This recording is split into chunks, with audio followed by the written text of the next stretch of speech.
आज के लेक्चर की तरफ चलें, अटेंटिव हो जाइए। लेक्चर आसान है लेकिन कंसेप्चुअल। आज हमने प्राइस इलास्टिसिटी ऑफ सप्लाई को कवर करना है, यानी इलास्टिसिटी ऑफ डिमांड में हमने पढ़ा था कि एक तो है प्राइस इलास्टिसिटी ऑफ डिमांड। जब हम इलास्टिसिटी ऑफ डिमांड कैलकुलेट करते हैं तो प्राइस के साथ डिमांड की इलास्टिसिटी चेक करते हैं। फिर इसके बाद अदर वेरिएंट्स भी हमने पढ़े। डिमांड वाली साइड खत्म होगी। अब हम आज से स्टार्ट कर रहे हैं सप्लाई, बल्कि आज एक ही लेक्चर होगा हमारा सप्लाई साइड को। जिस तरह डिमांड जो है उसकी इलास्टिसिटी कैलकुलेट कर सकते हैं, क्या सप्लाई की इलास्टिसिटी भी कैलकुलेट कर सकते हैं? बिल्कुल कर सकते हैं। जिस तरह दुनिया में प्राइस इलास्टिसिटी ऑफ डिमांड का कंसेप्ट है, उसी तरह प्राइस इलास्टिसिटी ऑफ सप्लाई का भी कंसेप्ट है। और प्राइस इलास्टिसिटी ऑफ सप्लाई का कंसेप्ट एग्जैक्टली वैसे ही काम करता है जैसे प्राइस इलास्टिसिटी ऑफ डिमांड का conceptually. Price elasticity of demand में हमने क्या कंसेप्ट पढ़ा था कि प्राइस इलास्टिसिटी ऑफ डिमांड क्या होती है? Percentage change in demand due to percentage change in price. अगर हम price elasticity of supply calculate करना चाहें तो फिर क्या इसकी डेफिनेशन होगी? Price elasticity of supply is equal to percentage change in supply divided by percentage change in price. Exactly उसी तरह जिस तरह हमने इलास्टिसिटी ऑफ डिमांड को डिफाइन किया था, उसी तरह हम इलास्टिसिटी ऑफ सप्लाई को डिफाइन करेंगे। फर्क सिर्फ यह है कि यहाँ पे डिमांड की बजाय सप्लाई की क्वांटिटी आएगी। यहाँ तक क्लियर? इवन कैलकुलेशन भी एग्जैक्टली वैसे ही है। पॉइंट मेथड से भी कैलकुलेट कर सकते हैं, आर्क मेथड से भी कैलकुलेट कर सकते हैं।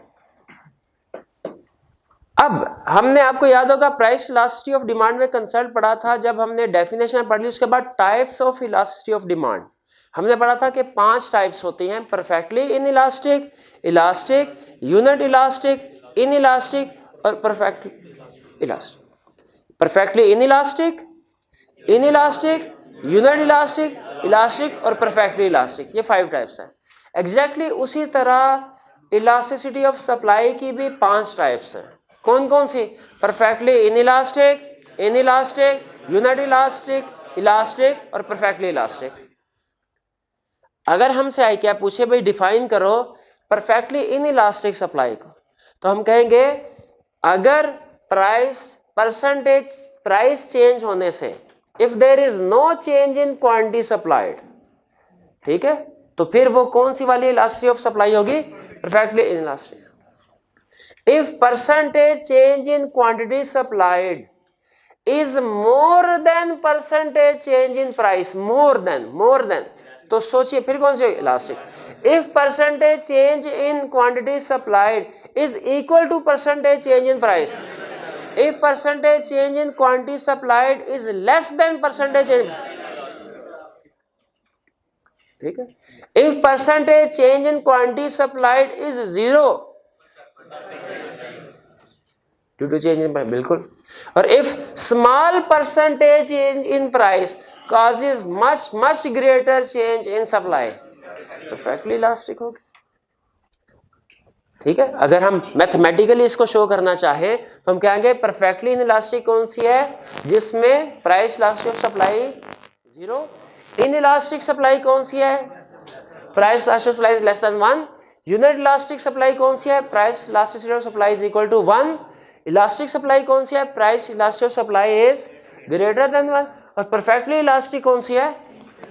इन्फिनिटी, जिसमें price elasticity of supply is equal to infinity. यानी उसी तरह जिस तरह हमने प्राइस इलास्टिसिटी ऑफ डिमांड को डिफाइन किया, क्लासिफाई किया था, एग्जैक्टली वही क्लासिफिकेशन, वही फार्मूला यहाँ पे है। फार्मूला भी वही, क्लासिफिकेशन भी वही। डायग्राम्स की तरफ आते हैं। डायग्राम में डेफिनेटली कुछ ना कुछ फर्क तो होगा, ठीक है। मे भी कुछ डायग्राम सेम हो, मे भी कुछ फर्क हो। परफेक्टली इनइलास्टिक, अब देखिए इनइलास्टिक का कंसेप्ट आपको क्या बताया था, याद है आपको? परफेक्टली, एग्जैक्टली, बिल्कुल। तो उसी तरह यहाँ पे भी अब हम ड्रॉ करने लगे परफेक्टली इनइलास्टिक सप्लाई, तो कर्व आएगा हमारा स्ट्रेट, यहाँ पे लेकिन लिखा होगा S।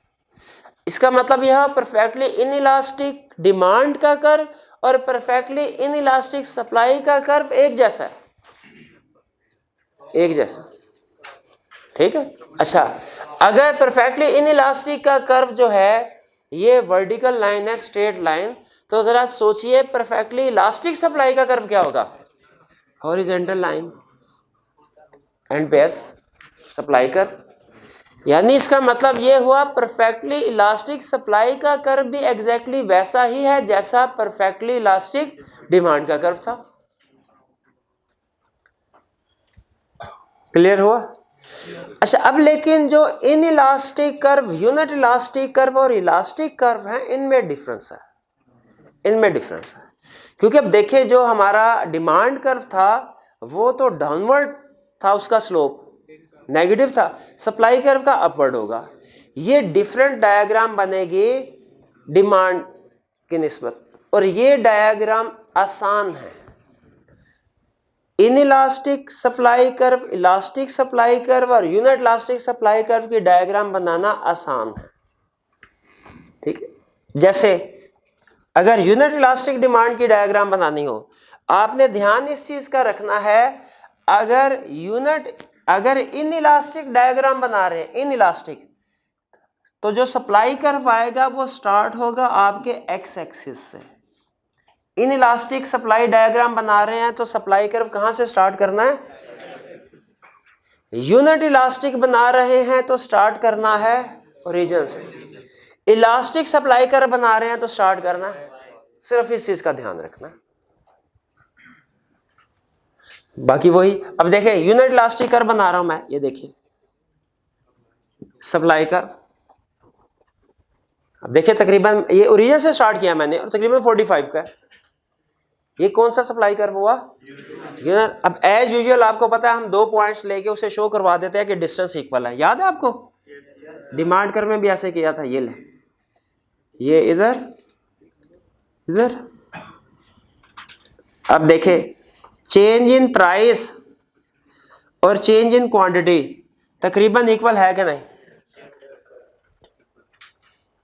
तो ये हमारा कौन से वाला हुआ, यूनिट इलास्टिक। अब देखिए अगर मैंने इन इलास्टिक सप्लाई कर्व बनाना है तो मुझे स्टार्ट कहां से करना है, एक्स एक्सिस से, और तकरीबन सीधी लाइन होगी, याद है ना आपको बताया था तकरीबन सीधी लाइन, ठीक है। हाँ थोड़ा सा, तो ये मैं देखिएगा पर इन इलास्टिक कर्व बनाने लगा, यहां से स्टार्ट किया मैंने और ये तकरीबन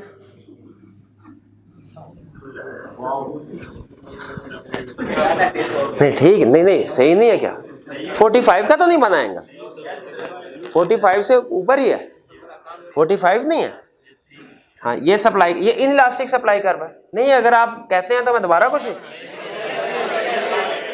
नहीं, ठीक है दोबारा बना लेते, कोई मसला नहीं।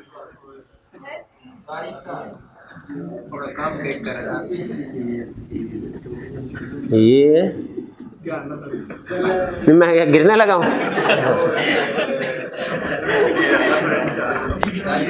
नहीं ये ठीक है, चलिए ठीक। सप्लाई का देखिए 45 का एंगल नहीं, 45 से ज्यादा बस यही चाहिए था, और ये एक्स एक्सिस से स्टार्ट हो रहा है। अब उसी तरह 2 पॉइंट साबित करने के लिए विजिबली भी पता चल जाए, एक पॉइंट ये, एक ये, यहां पे ये चेंज और चेंज होके, अब आप देखें खुद डायग्राम आपको अपने मुंह से बता रही है क्या, कि प्राइस में चेंज ज्यादा है, क्वांटिटी में चेंज कम है, तो कौन सी वाला सप्लाई कर हुआ, इन इलास्टिक।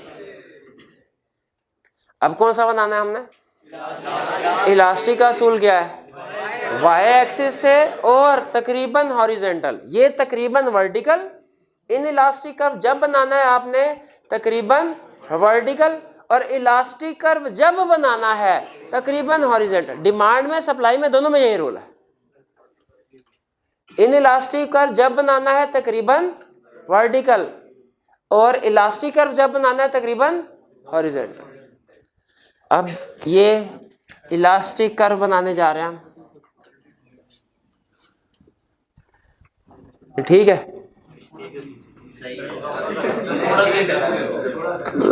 सर यानी थोड़ा सा और इलास्टिक कर दो इसको, थोड़ा सा और इलास्टिक, थोड़ा सा और इलास्टिक, थोड़ा सा और, ठीक है। जितना जितना हॉरिजॉन्टल करते जाएंगे उतना ज्यादा इलास्टिक होता जाएगा। ये ले, नहीं ये भी ज्यादा हो गया, कोई बात नहीं, प्रैक्टिस से हाथ साफ होता है, हाथ की सफाई है बस, और कुछ नहीं है। ये ठीक, हाँ बस ये ठीक है। अब देखिए साबित भी तो करना है ना, एक पॉइंट यहां लिया, एक पॉइंट यहां लिया, ये क्वांटिटी ये प्राइस, दूसरा पॉइंट यहां ये क्वांटिटी ये प्राइस। अब देखिए डायग्राम खुद अपने मुंह से बोल रही है, क्या बोल रही है डायग्राम के चेंज इन प्राइस कम है, चेंज इन क्वांटिटी ज्यादा है। हाँ खुद कह रही है, चीख चीख के कह रही है मैं इलास्टिक हूँ, मैं इलास्टिक हूँ। ये चीख चीख के कह रही है इन इलास्टिक हूँ, इन इलास्टिक। ये चीख चीख के कह रही है क्या, मैं यूनिट इलास्टिक हूँ, यूनिट इलास्टिक हूँ। देखिए डायग्राम सारा नाप ले। क्या कह रहे हैं, डायग्राम की आवाज नहीं आ रही भाई ये देखे, इस डायग्राम की आवाज सुनने के लिए इकोनॉमिस्ट के कान चाहिए। चलिए तो फिर मुझे बताइए आप क्या डेफिनेशन है प्राइस इलास्टिसिटी ऑफ सप्लाई की।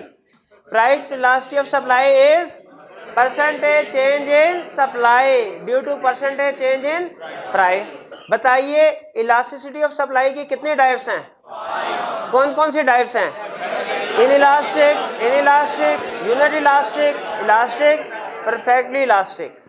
तो बताइए परफेक्टली इनइलास्टिक में प्राइस इलास्टिसिटी ऑफ सप्लाई क्या होगी, जीरो।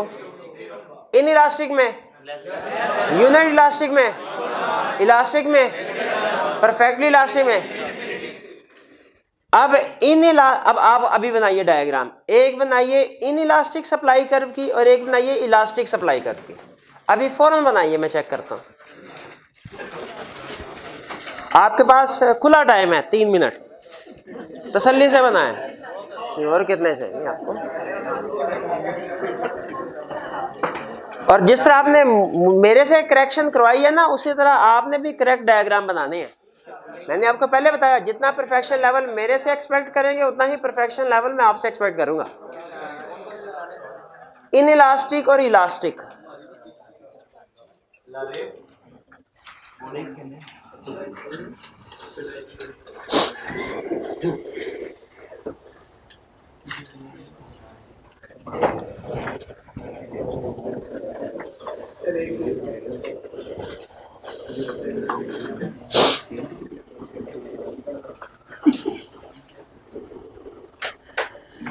भाई लेवलिंग तो कर रहे हैं यार, खुदा का खौफ करो। ये कर्व क्या, कौन सा डिमांड कर्व है कि सप्लाई कर्व है, ये तो लिख दो।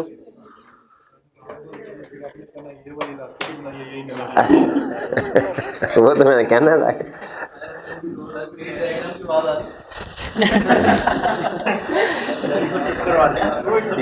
जी जी बिल्कुल। देखें आपने एरो अगर नहीं बनाए ना तो फिर क्लियर नहीं हो सकेगा कि आपका जो चेंज इन क्वांटिटी ज्यादा है कि चेंज इन प्राइस ज्यादा है। ये परसेंटेज चेंज इन क्वांटिटी और percentage change in price show करवाने के लिए कि कौन ये इक्वल है या कौन सी चीज कम है कौन सी चीज ज्यादा, एरोस की डायरेक्शन जरूर बताएं। नहीं सिर्फ मैंने आपसे 2 पे कहा, ये एरो जो है वो याद रखें, जब हम शो करवा रहे होंगे तो आपको पता है कि हमारा परफेक्टली इलास्टिक और परफेक्टली इनइलास्टिक, इस पे हम एरोज नहीं बनाते, इस पे हम चेंज को शो नहीं करवा सकते। हम चेंज शो करवाते हैं इनइलास्टिक में, यूनिट इलास्टिक में और इलास्टिक में। जी कर लिया, दिखाइए जल्दी दिखाइए, ट्रांसफर कीजिएगा। क्या मैंने तो नहीं किया। ठीक है, परफेक्ट परफेक्ट, बेहतरीन, शाबाश। Change in price that in elastic, correct, बिल्कुल ठीक है, शाबाश। ठीक है, यानी आपको ड्रॉ करने आगे डायग्राम, ठीक है, सो ठीक है, ठीक है। चलिए ये टाइप्स हमने सीख ली, अब नेक्स्ट कंसेप्ट की तरफ चलें या रीडिंग टाइम जा रहे हैं इसका? नेक्स्ट कंसेप्ट की तरफ चलें। कंसेप्ट ये कुछ भी नहीं है, अगर आपने हाँ बिल्कुल रिपीट हुआ है, और हमने यहाँ पे एडिशनली एक चीज का ध्यान रखा कि जब in elastic supply curve draw करना है तो एक्स एक्सिस से स्टार्ट करना है, इलास्टिक करना है तो वाई एक्सिस से, बस बाकी वही कंसेप्ट रिपीट हो रहे हैं जो कि इलास्टिसिटी ऑफ डिमांड के थे। नेक्स्ट कंसेप्ट आपको याद होगा, जब हमने प्राइस इलास्टिसिटी ऑफ डिमांड का कंसेप्ट कवर किया था तो उसके बाद ये पढ़ा था कि भाई किसी चीज की तो डिमांड इलास्टिक है, किसी की इनइलास्टिक, किसी की ज्यादा इलास्टिक है, किसी की कम इलास्टिक है।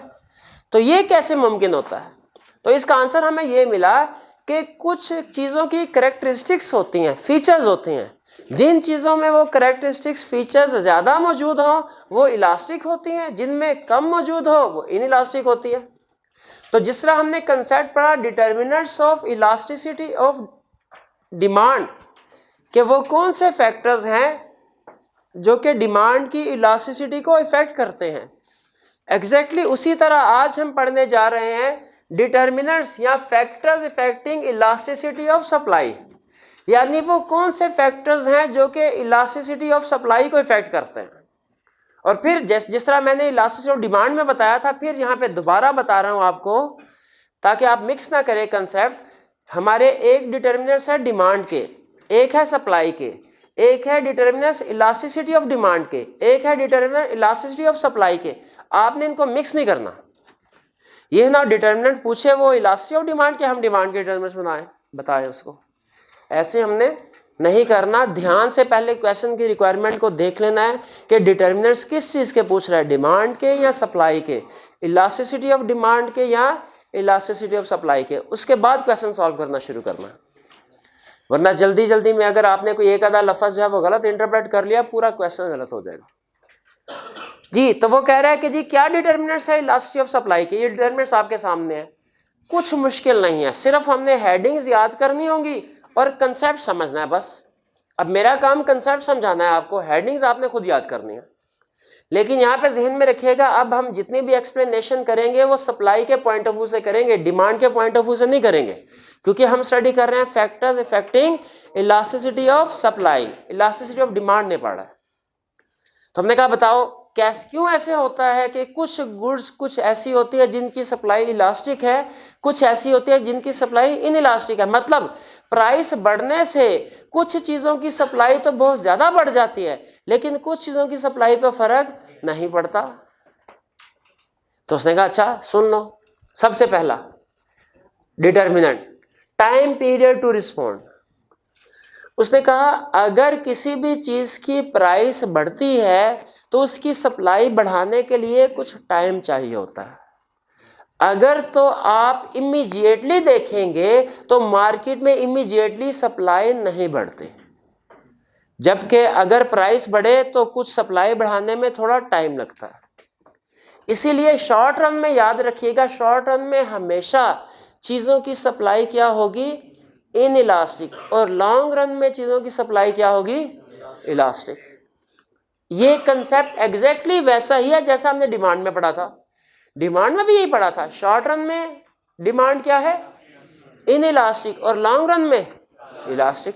एग्जैक्टली वही कंसेप्ट यहाँ पे है। शॉर्ट रन में सप्लाई क्या है, इनइलास्टिक, और लॉन्ग रन में इलास्टिक। अब खुद सोचिए मार्केट में प्राइस बढ़ी है, क्या सारे लोग जो हैं वो अगले ही घंटे में अगले ही दिन सप्लाई बढ़ा देंगे?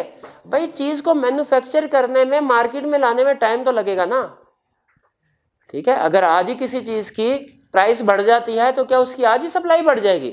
नहीं नहीं, 2, 4, 8, 10 दिन लगेंगे। अगर वो चीज़ ज़्यादा टाइम लेती है प्रोड्यूस होने में तो फिर ज़्यादा टाइम लगेगा सप्लाई बढ़ने में। तो इसका मतलब है अगर किसी शॉर्ट रन में इमीडिएटली मार्केट में किसी चीज़ की प्राइस बढ़े, इमीडिएटली उसकी सप्लाई क्या होगी, इनइलास्टिक, शॉर्ट रन में इनइलास्टिक और लॉन्ग रन में इलास्टिक। और अगर मैं आपसे कहूं, एक उसने पता नहीं क्यों एक कंसेप्ट और इंट्रोड्यूस कर दिया, एक तो शॉर्ट रन, एक उसने कहा very short run, momentary period, with in seconds.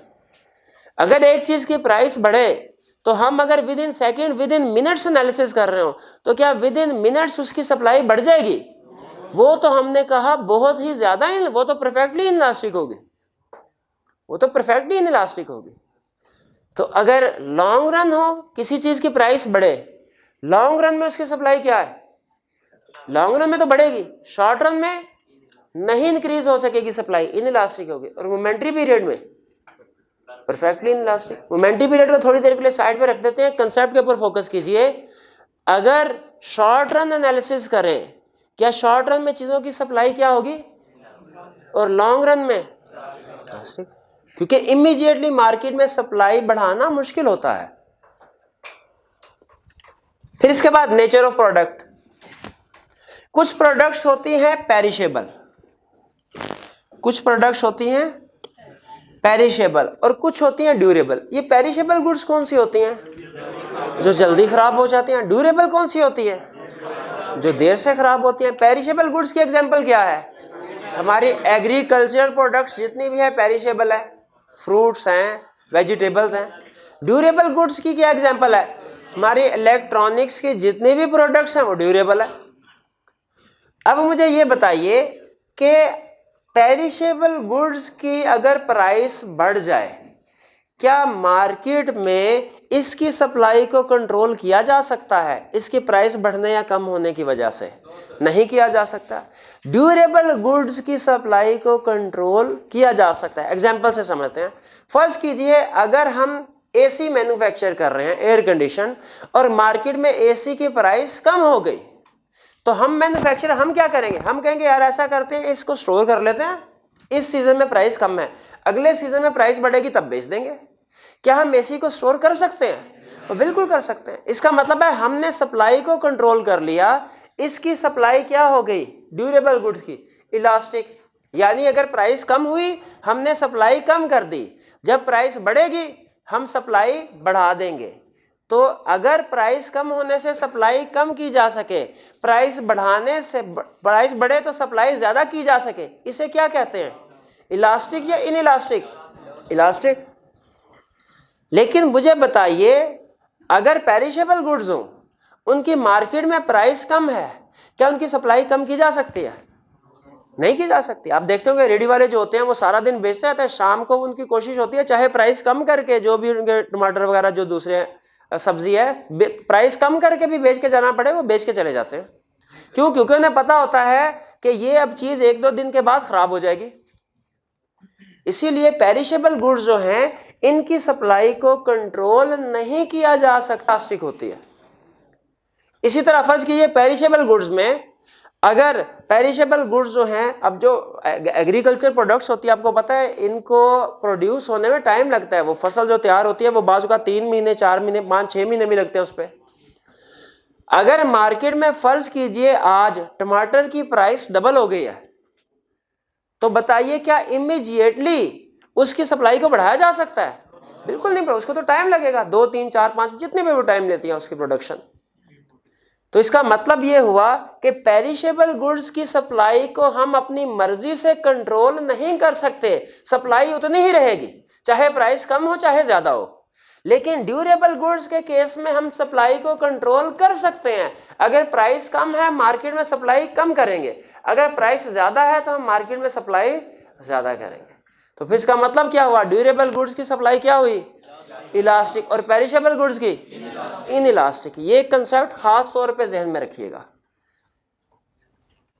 ये तकरीबन सारे कंसेप्ट्स जो हैं वो आगे चल के फ्यूचर के टॉपिक्स में यूज होने हैं। खास तौर पे जिनके साथ मैं स्टैटिक मार्क कर रहा हूं, इनको जरूर अच्छे तरीके से समझना है आपने। तो ये पेरिशेबल गुड, ड्यूरेबल गुड का कंसेप्ट क्लियर हो गया। आगे चलते हैं। Availability and mobility of factors of production. Factors of production आपको पता है क्या होते हैं? Land, labour, capital, entrepreneur. यानी कंसेप्ट क्या है? कंसेप्ट यह है फैक्टर ऑफ प्रोडक्शन वो चीजें हैं जिनसे मिलके हम दूसरी चीजें बनाते हैं। ठीक है, दुनिया में जो भी चीज प्रोड्यूस हो रही है फैक्टर ऑफ प्रोडक्शन के कॉम्बिनेशन से प्रोड्यूस हो रही है। तो वो कह रहे हैं बताइए, अगर किसी जगह पे फैक्टर ऑफ प्रोडक्शन अवेलेबल हैं, किसी प्रोडक्ट के फैक्टर ऑफ प्रोडक्शन अवेलेबल हैं, या मोबिलिटी है फैक्टर ऑफ प्रोडक्शन में, एक जगह से दूसरी जगह ट्रांसफर किए जा सकते हैं, तो उस चीज की सप्लाई पे क्या फर्क पड़ेगा? इलास्टिक हो जाएगी। और अगर अवेलेबिलिटी या mobility of factor of production नहीं है तो सप्लाई क्या होगी? इनइलास्टिक हो जाएगी। फॉर एग्जांपल फर्ज कीजिए हम पेप्सी की कंपनी में बैठे हैं, अब उसमें एक प्लांट में हमारे वर्कर्स काम कर रहे हैं, वो पेप्सी बना रहे हैं, और दूसरे प्लांट में लेज बना रहे हैं। अब अगर तो अब दोनों के लिए रेलिवेंट स्किल्स अलग रहता है, फर्ज कीजिए, और जो स्किल चाहिए वो सिर्फ उन्हीं लोग, ट्रेनिंग चाहिए उन चीज़ों को बनाने के लिए, मैन्युफैक्चरिंग के लिए, मार्केट में और लोगों के पास ट्रेनिंग नहीं है। अब बताइए, और लेबर भी उतनी है, हम लेज की लेबर को शिफ्ट करके पेप्सी में नहीं लेके जा सकते, पेप्सी की लेबर को शिफ्ट करके लेज में नहीं ला सकते, क्योंकि दोनों का प्रोडक्शन प्रोसेस डिफरेंट है और एम्प्लॉयज़ को उनकी रेलिवेंट ट्रेनिंग दी गई है बस। अब अगर लेज की प्राइस बढ़ती है, बताइए क्या हम लेज की सप्लाई को बढ़ा सकते हैं? नहीं। क्यों नहीं बढ़ा सकते? क्योंकि ना तो अवेलेबिलिटी है फैक्टर, ना तो मार्केट में नया वर्कर मौजूद है, और ना ही मोबिलिटी है, यानी हम पेप्सी वालों को भी लेज में शिफ्ट नहीं कर सकते। तो यहां पे अब इनकी सप्लाई क्या होगी? इनइलास्टिक। और अगर अवेलेबिलिटी ऑफ फैक्टर प्रोडक्शन भी है, मोबिलिटी भी है, तो इसका मतलब है हम जरूरत के वक्त अगर प्राइस बढ़ती है तो ज्यादा फैक्टर प्रोडक्शन को इंगेज करके अपनी सप्लाई को बढ़ा सकते हैं। तो यहां पे इसका मतलब है अगर अवेलेबिलिटी ऑफ फैक्टर प्रोडक्शन है, मोबिलिटी ऑफ फैक्टर प्रोडक्शन है, तो फिर हमारी सप्लाई क्या होगी? और अगर अवेलेबिलिटी ऑफ फैक्टर प्रोडक्शन नहीं है या मोबिलिटी ऑफ फैक्टर प्रोडक्शन नहीं है, इनइलास्टिक होगी। भाई कुछ बात समझ आती है इसकी? चलिए आगे चलते हैं, ये भी हो गया। नेक्स्ट, स्पेयर कैपेसिटी, बहुत अहम, मैक्रो इकोनॉमिक्स में फ्रीक्वेंटली यूज होगा। पहले सुन लीजिए, स्पेयर कैपेसिटी कहते किसको है? स्पेयर कैपेसिटी और एक इसका अपोजिट है फुल कैपेसिटी। फर्ज कीजिए एक फोटोकॉपी की मशीन है कॉलेज में, वो एक दिन में 10,000 फोटोकॉपीज जनरेट कर सकते हैं। तो उसकी जो 10,000 है ये उसकी फुल कैपेसिटी कहलाती है। अगर करंटली वो 8,000 कॉपीज प्रोड्यूस कर रही है, तो जो 8,000 यूनिट है ये इसकी एक्चुअल कैपेसिटी कहलाती है। एक किसी भी मशीनरी की एक फुल कैपेसिटी होती है, जैसे 10,000 की एग्जांपल दी, एक होती है एक्चुअल कैपेसिटी, जैसे 8,000 की एग्जांपल दी। एक जो रिमेनिंग 2,000 का शॉर्टफॉल है, इसे कहते हैं स्पेयर कैपेसिटी। ठीक है, ये तीन लफ्ज ज़हन में रखिएगा, ये लिख लें, आगे चल के फिर यूज करने हैं हमने। Full capacity, actual capacity, spare capacity. ठीक है, वो चाहे आप ये छोटी सी डायग्राम भी बना ले साथ, सिर्फ समझने के लिए कि ये है फुल कैपेसिटी, फुल कैपेसिटी, ये है एक्चुअल कैपेसिटी, और ये क्या है? Spare capacity. ठीक है, अब कंसेप्ट क्या है? अगर तो आपके पास आपकी मशीनरी में स्पेयर कैपेसिटी है, तो मार्केट में प्राइस बढ़ने से सप्लाई को आप क्या कर देंगे? इंक्रीज कर देंगे, इंक्रीज कर सकते हैं। लेकिन अगर आप फुल कैपेसिटी पे काम कर रहे हैं, मार्केट में प्राइस बढ़ी, क्या आप सप्लाई को इंक्रीज कर सकते हैं? नहीं कर सकते। तो कंसेप्ट क्या बना हमारा? अगर स्पेयर कैपेसिटी है तो फिर सप्लाई क्या होगी? इलास्टिक। और अगर स्पेयर कैपेसिटी नहीं है, जिसे बाज़ औक़ात वो कहता है कि machinery is operating at full capacity, spare capacity ना होने का दूसरा मतलब क्या है? मशीनरी फुल कैपेसिटी पे काम कर रही है। अगर स्पेयर कैपेसिटी नहीं है तो फिर सप्लाई क्या होगी? यानी अगर कोई भी कंपनी, कोई भी मशीनरी फुल कैपेसिटी पे काम कर रही है तो फिर सप्लाई इंक्रीज नहीं की जा सकती, इनइलास्टिक। और अगर स्पेयर कैपेसिटी है तो फिर सप्लाई इंक्रीज की जा सकती है। तो स्पेयर कैपेसिटी की सूरत में सप्लाई क्या होगी? इलास्टिक। ये कंसेप्ट क्लियर हो? इसको भी गौर से आपने समझ लेना, याद करना, ये आगे फ्रीक्वेंटली मैक्रो इकोनॉमिक्स में यूज होगी कंसेप्ट। फिर प्रोडक्शन टाइम कहता है कुछ चीजें प्रोड्यूस होने में थोड़ा टाइम लेती हैं, सुबह ऑर्डर मिले शाम तक आप प्रोड्यूस कर लेते हैं। कुछ चीजें प्रोड्यूस होने में 6-6 महीने का टाइम लेती हैं, जैसे एग्रीकल्चर प्रोडक्ट्स, ठीक है, ये कंसेप्ट कुछ कुछ मिलता जुलता है इससे, nature of production. Production time, अगर तो आपका प्रोडक्शन टाइम, आपकी प्रोडक्शन टाइम ज्यादा लेती है, तो बताइए आज प्राइस इंक्रीज हुई, क्या आप उसकी सप्लाई बढ़ा सकते हैं? नहीं बढ़ा सकते। लेकिन अगर वो प्रोडक्शन टाइम शॉर्ट है, वो विद इन डेज चीज प्रोड्यूस हो जाती है, प्राइस बढ़ी, सप्लाई बढ़ा सकते हैं? बिल्कुल बढ़ा सकते। तो फिर हमारा कंसेप्ट क्या बना कि अगर प्रोडक्शन टाइम शॉर्ट है तो सप्लाई क्या होगी? इलास्टिक होगी। प्रोडक्शन टाइम कह रहा हूं, शॉर्ट रन लॉन्ग रन नहीं कह रहा। शॉर्ट रन लॉन्ग रन उधर एनालिसिस कर रहे हैं, यहां पे प्रोडक्शन टाइम कह रहा हूं। प्रोडक्शन टाइम हमें थोड़ा चाहिए। प्रोडक्शन टाइम मतलब जल्दी जल्दी चीजें प्रोड्यूस हो जाती है, with in hours, with in days. तो फिर उनकी सप्लाई हम अपनी जरूरत के मुताबिक आसानी से इंक्रीज डिक्रीज कर सकते हैं। ऐसी गुड की सप्लाई क्या होगी? और अगर चीज ऐसी है कि उसे उसका मैन्युफैक्चरिंग पीरियड जो है वो बहुत ज्यादा है, 3 महीने 6 महीने है, तो फिर उसकी सप्लाई क्या होगी? Inelastic. Next concept barriers to entry, ये भी बहुत अहम कंसेप्ट है, ये भी मैक्रो इकोनॉमिक्स में यूज होगा, बल्कि ये माइक्रो चैप्टर 5 में भी यूज होगा ये। Barriers to entry, barriers to entry का मतलब क्या है? किसी भी मार्केट में जो नए फर्म, नए सप्लायर हैं, वो आसानी के साथ आ सकते हैं कि नहीं आ सकते? अगर तो इकोनॉमिक्स में 2 कंसेप्ट है, जैसे मैंने आपको ये बताया ना, यहाँ पे स्पेयर कैपेसिटी और फुल कैपेसिटी वाला, यहाँ पे भी 2 कंसेप्ट है, एक है फ्री एंट्री, एक है barriers to entry. Free entry का मतलब क्या है कि मार्केट में नया सेलर आसानी से आ सकता है और पुराना आसानी से जा सकता है। बैरियर्स टू एंट्री का मतलब क्या है कि नया सेलर आसानी से नहीं आ सकता, मुख्तलिफ तरीके होते हैं उसको रोकने के, वो आगे हम पढ़ेंगे चैप्टर 5 में कि किन तरीकों से नए सेलर्स को आने से रोका जा सकता है। कहता है अगर तो मार्केट में बैरियर्स टू एंट्री है, इसका मतलब है क्या सप्लाई आसानी से इंक्रीज हो सकती है? भाई सप्लाई कैसे इंक्रीज होगी? नया बंदा आएगा, नई फैक्ट्री लगेगी, फिर सप्लाई इंक्रीज होगी ना। अगर आपने बैरियर्स टू एंट्री लगा दिया, नए सेलर को आने ही नहीं, नए प्रोड्यूसर को आने नहीं दे रहे, तो सप्लाई इंक्रीज नहीं होगी। अगर बैरियर्स टू एंट्री हाई है, बहुत ज्यादा है, तो फिर सप्लाई क्या होगी? इनइलास्टिक। और अगर बैरियर्स ऑफ एंट्री नहीं है या बहुत कम है, जिसे हम नाम देते हैं फ्री एंट्री का, तो इसका मतलब फ्री एंट्री का मतलब आप जब मर्जी आसानी के साथ मार्केट में आ सकते हैं, सप्लाई बढ़ सकती है।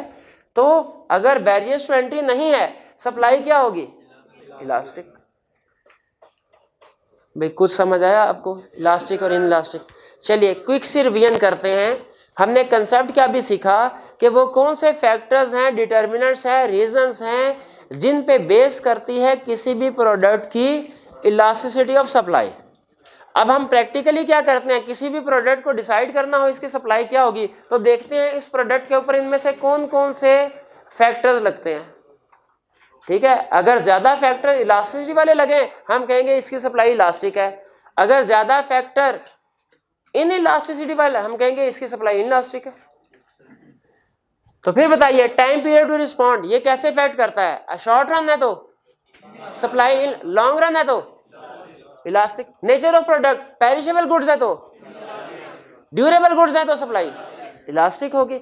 Availability and mobility of factor of production नहीं है, और अगर है तो स्पेयर कैपेसिटी नहीं है, स्पेयर कैपेसिटी है, प्रोडक्शन टाइम ज्यादा चाहिए, प्रोडक्शन टाइम कम है,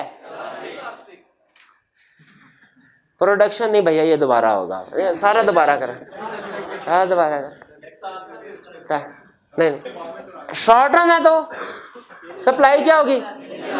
लॉन्ग रन है तो perishable, durable, availability and mobility of factor production है, नहीं है तो स्पेयर कैपेसिटी नहीं है, स्पेयर कैपेसिटी है, प्रोडक्शन टाइम लॉन्ग ज्यादा, production time short, barriers to entry नहीं है, बैरियर्स टू एंट्री है।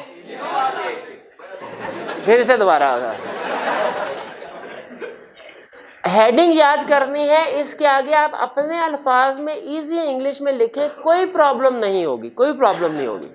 कंसेप्ट के ऊपर फोकस करना है, रटा कोशिश करेंगे, लगाएंगे ज़रूर हम, लेकिन कम से कम लगे। चलिए आज के लिए इतना काफ़ी है।